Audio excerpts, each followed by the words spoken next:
औज़ुबिल्लाहिमिनश्शैतानिर्रजीम बिस्मिल्लाहिर्रहमानिर्रहीम अस्सलामु अलैकुम वरहमतुल्लाहि वबरकातुहू। Hello friend, hello EFMS family. उम्मीद है कि आप बिल्कुल ठीक ठाक होंगे, खैर और आफियत के साथ होंगे। एक बार फिर आपको वीकली फोरकास्ट में हम वेलकम करते हैं और ये वीक स्टार्ट हो रहा है 1 अप्रैल 2024 से लेके 5 अप्रैल 2024 तक। हम देखेंगे कि आने वाले वीक में गोल्ड मार्केट किस तरह बिहेव कर सकती है। क्या हमें मिलने वाला एक बेहतर रिवर्सल या फिर मार्केट अपना ट्रेंड कंटिन्यू रखेगी। इस वीडियो के अंदर कंप्लीट डिस्कशन करेंगे, कंप्लीट देखिएगा। इसके अंदर हम फंडामेंटल एनालिसिस भी करेंगे और टेक्निकल एनालिसिस भी करेंगे। और फंडामेंटल में हम चीज़ें देखेंगे, जियोपॉलिटिकल इश्यूज को के ऊपर भी बात करेंगे। इसके अलावा हम COT रिपोर्ट, DXY और गोल्ड के ऊपर डिस्कशन करेंगे। इसके अलावा आने वाले अपकमिंग इवेंट जो कि मार्केट के ऊपर इफेक्ट कर सकते हैं, उसके ऊपर हम डिस्कशन करेंगे।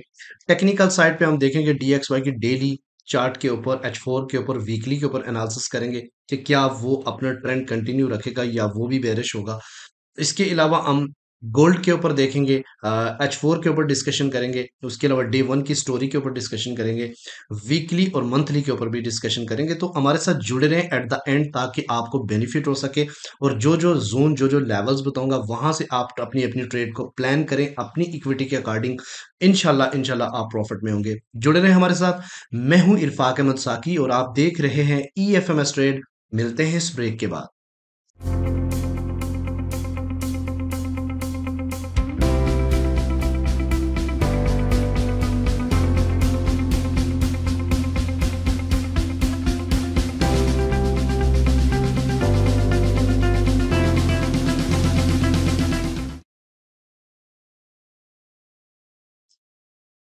वेलकम फ्रेंड, अगर आप न्यू हैं और अभी तक आपने हमारा चैनल EFMS ट्रेड सब्सक्राइब नहीं किया तो सबसे पहले सब्सक्राइब कर लें, बेल आइकन पे क्लिक कर लें, ताकि रोजाना की जो अपडेट, रोजाना की जो वीडियो बनाता हूं, वो आपके लिए बहुत ही ज्यादा इंपॉर्टेंट होती है। उसका नोटिफिकेशन मिले और उसी टाइम आप वीडियो देखें और अपनी ट्रेड को प्लान करें। अच्छा, अगर आप हमारी कम्युनिटी का हिस्सा बनना चाहते हैं तो फर्स्ट वीडियो देख लें, how to became a premium member. तो उसमें आपको काफ़ी सारी इंपॉर्टेंट वीडियोस डिटेल मिल जाएगी, जिससे आप हमारे साथ कनेक्शन में आ जाएंगे। और अगर डायरेक्टली आप इस नंबर पे, इस व्हाट्सएप पे आप एक मैसेज करें how to became a premium member, तो तब भी आपको सपोर्ट टीम के साथ कनेक्ट कर दिया जाएगा। अच्छा जी, मोस्ट इम्पोर्टेंट अनाउंसमेंट जो कि करना बहुत ज़रूरी है कि हमने ईद के बाद एडवांस कोर्स स्टार्ट कर रहे हैं, जिसमें आप लोगों को प्राइस सेक्शंस, SMC और बहुत सारी चीज़ें सिखाएंगे। और इंशाल्लाह इंशाल्लाह मैं पूरे यकीन से कह सकता हूँ, इस कोर्स के बाद आपको किसी कोर्स की ज़रूरत नहीं रहेगी। लेकिन एक बात माइंड में रखिएगा, सिर्फ 200 लोगों को लेना है, इससे ऊपर एक बंदा भी अलाउ नहीं है। ठीक है? तो डिटेल जो है ना, उसकी मैं डिस्क्रिप्शन में डाल देता हूँ कि किस क्राइटेरिया से आप आ सकते हैं। और बेसिक का भी हम स्टार्ट कर रहे हैं। बेसिक अगर आपने नहीं किया EFMS ट्रेड का, तो आप बेसिक भी कर सकते हैं। उसके लिए भी हम 200 का बैच, सेकंड बैच स्टार्ट कर रहे हैं। पहला बैच हमारा 470 लोगों ने जो है ना बेसिक कोर्स किया है। ठीक है? और इन्हीं में से हम कोशिश कर रहे हैं कि ज़्यादातर यही लोग एडवांस कोर्स लें, क्योंकि ज़ीरो से हमने उनके कॉन्सेप्ट क्लियर किए हुए हैं। तो आप बेसिक और एडवांस अगर लेंगे तो आप दोनों का डिस्काउंट आपको मिल जाएगा। ठीक है? मकसद हमारा ये है कि आप ज़्यादा से ज़्यादा सीखें। देखिए, मार्केट को आप पता नहीं कितने हज़ारों डॉलर दे देते हैं, लेकिन अपने ऊपर इन्वेस्ट नहीं करते। अपने सीखने के ऊपर इन्वेस्ट करें, ताकि ज़्यादा से ज़्यादा आपको बेनिफिट हो सके और आप बेहतरीन ट्रेड कर सकें। ठीक है? ये अल्लाह तवक्कल वाली ट्रेड से जो है ना, वो आप बच जाएंगे। अच्छा, सबसे पहले हम आते हैं जनाब आज के आने वाले इवेंट, यानी हम फंडामेंटल एनालिसिस के ऊपर बात करेंगे। तो ये सबसे पहले आने वाला जो वीक है, ये बहुत ही ज़्यादा इम्पोर्टेंट वीक है। और लास्ट वीक में आपने देखा कि DXY के ऊपर पॉजिटिव न्यूज़ बहुत ज़्यादा आई हैं। अगर हम अगले वीक की बात करें, जो कि 1 अप्रैल से स्टार्ट हो रहा है और 5 अप्रैल तक रहेगा, और इसके अकॉर्डिंग कोई दिन ऐसा नहीं है जिसमें हाई इम्पैक्ट न्यूज़ ना हो। ठीक है? मंडे April 1 में high impact news ISM manufacturing PMI का डाटा आना है। उसके अलावा अगर हम ट्यूसडे की बात करें तो इसमें जॉब ओपनिंग का डाटा है। उसके अलावा अगर वेडनेसडे की बात करें तो इसमें ADP NFP है, यानी ADP non change employment change का डाटा आएगा। ISM मैन्युफैक्चरिंग PMI का डाटा है और फेड चेयर की स्पीक भी है। और उसके अलावा अगर हम थर्सडे की बात करें तो अनएम्प्लॉयमेंट क्लेम्स, जो कि मोस्टली आता ही थर्सडे को है, इसका डाटा आएगा। FOMC भी लिटिल बिट है। और इसके अलावा अगर फ्राइडे वाले दिन की बात करें तो NFP है, जो कि बहुत ही ज़्यादा इम्पोर्टेंट है। इसके साथ साथ अनएम्प्लॉयमेंट रेट्स भी आने, जो कि साथ इसको और भी बूस्ट करेंगे। साथ में एवरेज हार्डली अर्निंग भी आनी है। तो मोस्ट प्रोबेबिलिटी आने वाला जो वीक है वो बहुत ज़्यादा वोलेटाइल है, न्यूज़ बहुत ज़्यादा है। अगर ये सारी न्यूज़ DXY के हक में जाती हैं तो गोल्ड कहाँ से क्रैश करेगा, कहाँ से रिवर्सल पकड़े, इसके ऊपर भी हम इंशाल्लाह टेक्निकली देखेंगे। ठीक है। अच्छा, सबसे पहले जो इंटरेस्टिंग चीज़ है जो आपको दिखानी है, ये आपके सामने DXY का की COT रिपोर्ट है जो कि अपडेट हुई है 26 मार्च को। ये बहुत ही ज़्यादा इंपॉर्टेंट है। 26 मार्च को ये अपडेट हुई है। ये इसका कोड है 098662, इसका कोड है। इसके अकॉर्डिंग अगर आप देखें तो जो ओपन इंटरेस्ट रेट है वो 31,997 है, यानी इसमें कम अज कम लगभग 8,000 का इंक्रीमेंट हुआ है इसकी डिमांड के अंदर। तो इसकी मोस्ट प्रोबेबिलिटी जो वजह है वो यही है कि back to back positive data आने की वजह से अनएम्प्लॉयमेंट रेट्स वो भी बेटर आए हैं। इसके अलावा जीडीपी का डाटा बेटर आया है, सेंटिमेंट्स बेटर आए। इवन जो फेड ने फ्राइडे को जो स्पीच किया वो डॉलर के हक में काफ़ी बेहतर साबित हुई है। ठीक है। तो अब देखते हैं कि इसका इफेक्ट आने वाले गोल्ड के ऊपर क्या पड़ता है। तो 26 की जो गोल्ड की COT रिपोर्ट है उसके अकॉर्डिंग भी हम डिस्कशन करेंगे। तो अकॉर्डिंग टू नॉन कमर्शियल अगर आप देखें तो 4,000 से ज्यादा यानी 5,000 के लगभग शार्ट के अंदर इन हुए हैं मोस्ट प्रोबेबिलिटी। ठीक है। और अगर नॉन कमर्शियल की बात करें तो ये थोड़े से कम हुए हैं, इनका कंपटीशन आपस में चलता रहता है। लेकिन इंपॉर्टेंट आपने जो चीज देखनी होती है ना वो ओपन इंटरेस्ट रेट और इंटरेस्ट रेट की शरह है। ठीक है।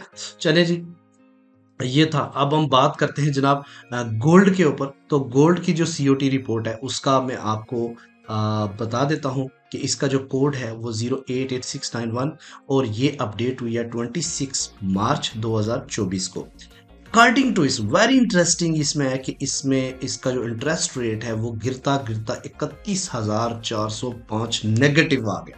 यानी कि अब आहिस्ता आहिस्ता जो बिग वेल्स हैं, आहिस्ता आहिस्ता जिन्होंने गोल्ड को स्टॉक किया हुआ है वो अब मार्केट के अंदर सेलिंग के लिए रेडी है। ये चीज भी जहन में रखें। ठीक है। ओपन इंटरेस्ट रेट इस टाइम 5,33,642 तक जा पहुंचा है, डाउन हो गए। 30,000 की डिक्रीमेंट है। आपने देखा होगा प्रीवियस मेरी वीडियो में कि 60,000 प्लस भी ओपन इंटरेस्ट रेट था। ठीक है। अकॉर्डिंग टू नॉन कमर्शियल अगर आप देखें तो नॉन कमर्शियल की जो शॉर्ट्स के अंदर एग्जिट हुई है वो 10,000 ये शॉर्ट में। लेकिन मोस्ट जो इंपॉर्टेंट है वो नॉन कमर्शियल की अगर हम बात करें तो ये 4,000 से ज्यादा शॉर्ट के अंदर इन हुए हैं। तो ये चीज़ यहाँ पे ये चीज़ जाहिर करती है जैसे जो नॉन कमर्शियल की जो एक्टिविटी थी इसकी वजह से गोल्ड एक लंबी स्पाइक अपसाइड की तरफ भी देख सकता है। ठीक है। और ये चीज़ें यहाँ से कंक्लूजन यही निकलता है कि गोल्ड अब आहिस्ता आहिस्ता जितना स्पाइक ऊपर मारेगा अब उतनी ही स्पीड के साथ अब नीचे भी गिरेगा। ठीक है। हम टेक्निकली फाइंड आउट करेंगे कि कहाँ से गिर सकता है। ठीक है। 100% आपको पता है, नो वन टेल यू, लेकिन हम आपको प्रिडिक्ट करके बताएंगे। और अल्हम्दुलिल्लाह अल्हम्दुलिल्लाह आपने मुझे 1 साल 1.5 साल से आप लोग सुन रहे हैं, आपने देखा कि डेली की जो वीडियोस के लेवल्स पे मार्केट रेस्पेक्ट करती है। अगर आपको हमारे चैनल से बेनिफिट हुआ है, फायदा हुआ है, तो आप कमेंट सेक्शन में अपनी राय का इजहार करें। इस वीडियो को हम इंशाल्लाह ताला जो कमेंट जितने लोग करेंगे उनके क्वेश्चन में एक अलग वीडियो में बनाऊंगा जिसको मैं रिप्लाई भी करूंगा। तो अपने तमाम तरह के क्वेश्चन आप कर सकते हैं कमेंट सेक्शन के अंदर। आते हैं जी DXY की तरफ। अब DXY का ये आपके सामने H4 चार्ट है। अगर H4 चार्ट की हम लाइन इन करें आपको एक चीज समझ आ गई कि भाई इसका जो ट्रेंड है वो अपसाइड की तरफ है। अपसाइड ट्रेंड होने की बहुत सारी रीजंस है। एक तो वार तो है ही है, इसके अलावा बैक टू बैक इनके data positive, CPI data positive, PPI data positive, bullish engulfing rates इन्होंने इक्वल भी किए, फिर दांव से गोल्ड ने डिप लगाया। उसके अलावा PPI again positive, clams again positive. इसके अलावा बुलिश इनगल्फिंग बनी है। CB कंज्यूमर का डाटा इन्होंने नेगेटिव दिया था। उसके अलावा अगर हम GDP का डाटा देखें वो भी पॉजिटिव, क्लैम्स भी पॉजिटिव और सेंटीमेंट भी पॉजिटिव। इवन जो अभी न्यूज आई है ये रिसेंटली जो फेड की जो स्पीच थी वो भी बहुत बेटर DXY को लेके है। लेकिन उसके अंदर एक चीज उन्होंने डिस्कशन रेट कट्स के हवाले से वो अभी खुद भी कंफर्म नहीं है कि जून के अंदर करेंगे या नहीं। ठीक है। तो एक ही इंपॉर्टेंट चीज है जो कि गोल्ड को बूस्ट कर रही है और वो क्या चीज है जी, वो है अल्लाह भला करे आपका वार, जियोपॉलिटिकल इश्यूज। ठीक है। तो अब यहाँ के अकॉर्डिंग अगर आप देखें तो ये एक रिजेक्शन जोन है जहां पे मार्केट एक फ्लैट बना आप देखें ये फ्लैट बना हुआ है चूंकि ये ऊपर मार्केट ब्रेकआउट कर चुकी है। अगर हम इस कैंडल पैटर्न में देखें तो आपको ये नजर आ रहा होगा कि मार्केट जो है ना ऊपर की तरफ यानी इस जोन को ब्रेक करके ऊपर की तरफ क्लोजिंग दे चुकी है, यानी ब्रेकआउट हो चुका है। अब मार्केट ये जो कैंडल है, ये कैंडल थोड़ा सा रिट्रेस देने के बाद अपसाइड की तरफ जा सकते हो, और अगर अपसाइड की तरफ यानी 104.7 को टच करता है और फिर मजीद वापस नहीं आता, रिट्रेस नहीं करता, तो गोल्ड को एक बार फिर ये 2200 के आसपास लेके आएंगे। ठीक है, लेकिन डिपेंड करता है कि अब मंडे को क्या ओपनिंग होगी, उसके ऊपर भी हम इंशाल्लाह डिस्कशन करेंगे। अगर हम DXY की डेली चार्ट की ओवरऑल बात करें तो ये एक अच्छा खासा रिवर्सल आपको देखने को मिलेगा, लेकिन ये एक सप्लाई जोन के ऊपर मार्केट इस टाइम है और यहाँ से रिजेक्ट भी हो चुकी है। मोस्ट इंपॉर्टेंट चीज जो है ना, जहाँ पे क्लोजिंग दी है मार्केट की वो देखें तो यहाँ से मार्केट ने एक रिजेक्शन दी है और एक डोजी टाइप बेरिश मार्केट ने क्लोज किया। अब ये एक खतरनाक साइन होता है कि मार्केट हो सकता है कि आने वाले टाइम में, ठीक है, थोड़ा सा डाउन साइड की तरफ अगर मार्केट जो अगर डाउन साइड पे यहां से गिर गई मार्केट, जो कि एक बार रिजेक्शन हो चुकी है 104.6, पहले भी इससे पहले भी एक दफा रिजेक्शन हो चुकी थी 104.6, अगेन रिजेक्शन हुई। अब दो पहलू है यहाँ पे, जब मार्केट एक ही जगह से दो बार रिजेक्शन होती है और थर्ड टाइम अगर उसको ड्रिल करती है तो उसको ब्रेक करने के लिए जाती है। अगर तो ब्रेक कर जाती है तो फिर तो बहुत अच्छी बात है, यानी 105 से ऊपर क्लोजिंग दे दे तो फिर गोल्ड मार्केट जो DXY है वो बहुत ही ज्यादा पावरफुल हो जाएगा, क्योंकि इस जो स्ट्रॉन्ग सप्लाई जोन है इसको इसने ब्रेक किया। और अगर मार्केट रिजेक्ट होके दोबारा 103 के आसपास आ जाती है, तो पहली तो इसकी जो पहला जो इसका ब्रेक हो सकता है 104.2 है, और then and at the end ये वाला लेवल बहुत ही ज्यादा इंपॉर्टेंट है 103.9 का, और इसके बाद एक बार रिट्रेस करके जो गिरेगा तो वो फिर डिमांड जोन के पास ही आके रुकेगा। अदरवाइज ये बहुत ही ज्यादा इंपॉर्टेंट है। H4 के ऊपर जो मैंने डिस्कशन किया उसको आप फॉलो करें। वीकली की अगर हम बात करें तो वीकली में आपको थोड़ा सा दिखा देता हूँ। ये वीकली चार्ट आपके सामने, ये वीकली चार्ट बहुत ही ज्यादा इंपॉर्टेंट है। आप यहाँ पे देखें तो एक ट्रेंड लाइन जो कि काफी टाइम से इसको मार्केट रेस्पेक्ट कर रही है, अभी भी इसके पास जाके टच करने वाली है। अब ये जो पॉइंट मैं आपको बता रहा हूँ 104.8, इससे ऊपर क्लोजिंग होना जरूरी है। अगर DXY की इससे ऊपर क्लोजिंग रहती है तो देन हम कह सकते हैं कि ये मजीद स्ट्रॉन्ग बुलिश है। जब तक इससे ऊपर वीकली क्लोजिंग नहीं होती तब तक आप इसको स्ट्रॉन्ग बुलिश नहीं कंसीडर कर सकते। यहां से ये रिजेक्शन भी दे सकता है, ठीक है, ये बात ध्यान में रखिएगा। तो ये बहुत इंपॉर्टेंट पॉइंट है, ये जो मैंने आपको मार्क करके दिया है। अच्छा चले जी, अब आते हैं अपने फेवरेट पेयर गोल्ड के ऊपर। तो सबसे पहले आपके सामने ये H4 चार्ट है। चूंकि आपको मैं थोड़ा सा बताता चलूं कि जाहिर बात है 15 से 20 मिनट की वीडियो होती है, इससे पहले मैंने एनालिसिस करके रखे होते हैं, उसके ऊपर 2-3 घंटे लग जाते हैं, कोई इतना आसान नहीं होता।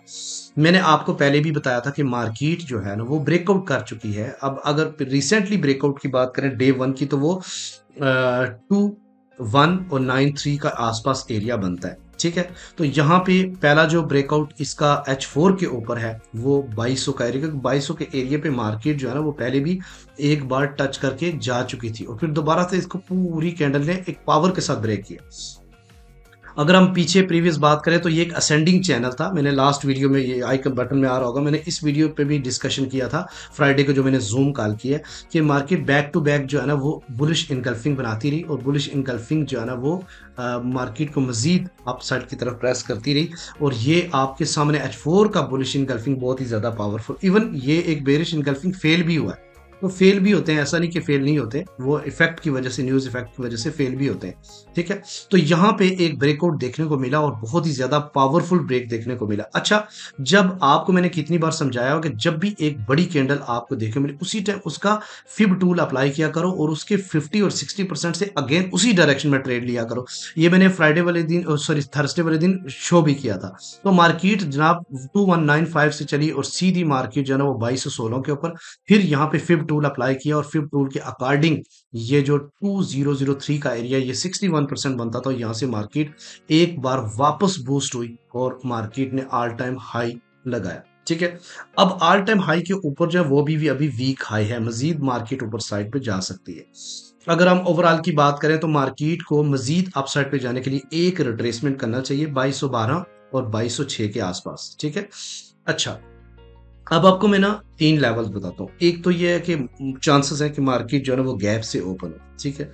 चांसेस हैं, अपसाइड भी हो सकता है, डाउन साइड भी हो सकता है। मोस्ट प्रोबेबिलिटी चांस यही लग रहे हैं कि मार्केट जो है ना वो अपसाइड की तरफ जो है ना वो ब्रेकआउट मतलब गैप दे सकती है। जिस प्रेशर के साथ मार्केट ने क्लोज किया, जिस प्रेशर के, और पीछे एफओएमसी भी थी, तो ऑफ कोर्स लेन देन का सिलसिला सैटरडे संडे और फ्राइडे को भी रहा, क्योंकि ये 3 दिन जो है ना वो था इन सिलसिला, ठीक है, छुट्टी का। तो फ्राइडे वाले दिन भी मार्केट नहीं चली, तो उसका इफेक्ट भी हो सकता है।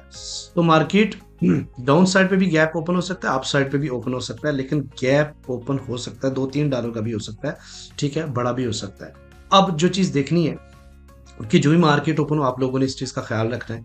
H4 के ऊपर आप देखें तो पहला जो लेवल बनता है, ऑल टाइम हाई मार्केट ने जो ब्रेक किया 222 का एरिया, यानी जब मार्केट ने ये वाला एरिया अपसाइड की तरफ ब्रेक कर दिया, तो ये एक डिमांड जोन बन जाता है। यानी मार्केट अगर आए तो यहाँ से एक दफा ऊपर की साइड पे अप्स, और जो शॉर्ट ट्रेडर है वो यहाँ से बाय अटेम्प्ट कर सकते हैं, ठीक है। लेकिन कोई भी ट्रेड आपने आने वाले वीक में एसएल के बगैर नहीं करनी, क्योंकि किसी टाइम भी मार्केट बुरे तरीके से क्रैश कर सकती है, ये बात ध्यान में रखिएगा। इसलिए कोई भी ट्रेड्स आप लेते हैं तो वो एसएल के बगैर नहीं लेनी, ठीक है। दूसरा मोस्ट इंपॉर्टेंट, अगर इससे नीचे मार्केट गिर गई इनटू, तो नेक्स्ट जो लेवल है ना वो 2214 का एरिया है, और अगर इससे भी नीचे गिरी तो 208, और अगर इससे गिरी तो आपने उस वक्त तक बाय नहीं करना जब तक मार्केट यानी 2188 से नीचे डे वन की क्लोजिंग ना करे, ठीक है। ये बात आपने माइंड में रख लेनी है, ठीक है। 3 जगह मैंने आपको बता दिए, अगेन समझा देता हूँ। एक एरिया ये है, ठीक है, एक एरिया ये है, और एक एरिया ये है। ये एरिया है 2222 का, ये एरिया है जनाब, एक मेंशन कर देता हूँ, ये एरिया है 2015-14 का, यानी 2214, और ये एरिया है 2005 और 6 का। इस एरिया से ही बाय अटेम्प्ट कर सकते हैं। अदरवाइज अगर अप साइड पे जाती है तो फिर आप जो है ना बाय स्कैल्प करें, वो आपकी मर्जी है, ठीक। और अगर इससे भी नीचे मार्केट गिर जाती है, इन केस अगर इससे भी नीचे मार्केट गिर जाती है, तो सेलिंग जोन स्टार्ट तभी होगा जब गोल्ड मार्केट 2188 से नीचे डे वन की क्लोजिंग देगी। हम डे वन के ऊपर भी जाके डिस्कशन करते हैं। असल में थोड़ी सी वीडियो लंबी हो रही है, लेकिन आपको सीखने में काफ़ी कुछ मिल जाएगा। अच्छा, ये आपके सामने जनाब डे वन का स्टोरी है, डे वन का चार्ट है। लेकिन आपको मैंने बहुत पहले बताया था कि एक खूबसूरत असेंडिंग चैनल को मार्केट रिस्पेक्ट कर रही है। फ्राइडे की जूम में भी मैंने ये बात समझाई थी, ठीक है। आप साइड से डाउन यहाँ पे देखिए, एक फेक मूव दी थी मार्केट ने, लेकिन उसी दिन मार्केट इसके अंदर ही जाकर क्लोजिंग दे दी थी। फिर उसके बाद मार्केट ने जनाब 14 फरवरी से अपना फ्लाई पकड़ा, और उस वक्त से मार्केट अपसाइड की तरफ जा रही है। यहाँ पे मार्केट ने कुछ अर्सा जो है ना वो आप कह सकते हैं कि 20 एक दिन मार्केट ने इसके रेंज बाउंड रही, और रेंज बाउंड रहने के बाद मार्केट ने अगेन अपसाइड की तरफ ब्रेकआउट किया। अब थोड़ा सा मैं बड़ा करता हूँ ताकि आपको समझने में आसानी हो कि मार्केट का अगला टारगेट क्या हो सकता है। अब मार्केट ने ये जो असेंडिंग चैनल इतना टाइम से चल रहा है, इसके ऊपर जाके क्लोजिंग दे दी है, प्रॉपर मार्केट ने इससे ऊपर जाके क्लोजिंग दे दी है। अब मार्केट का जो स्ट्रॉन्ग एक डिमांड जोन नियर बाय बनता है वो 2218, यानी डे वन के जो लोग हैं ना उनके लिए बात कर रहा हूँ। हर टाइम फ्रेम पे थोड़ा बहुत ऊपर नीचे हो सकता है 2217 और 222 का एरिया। अब मैंने मेंशन भी किया हुआ है कि आपका जो बेहतरीन डे वन का जो बन सकता है वो 2117, और नेक्स्ट जो नीचे बन सकता है 2188। ये 2 डिमांड जोन है।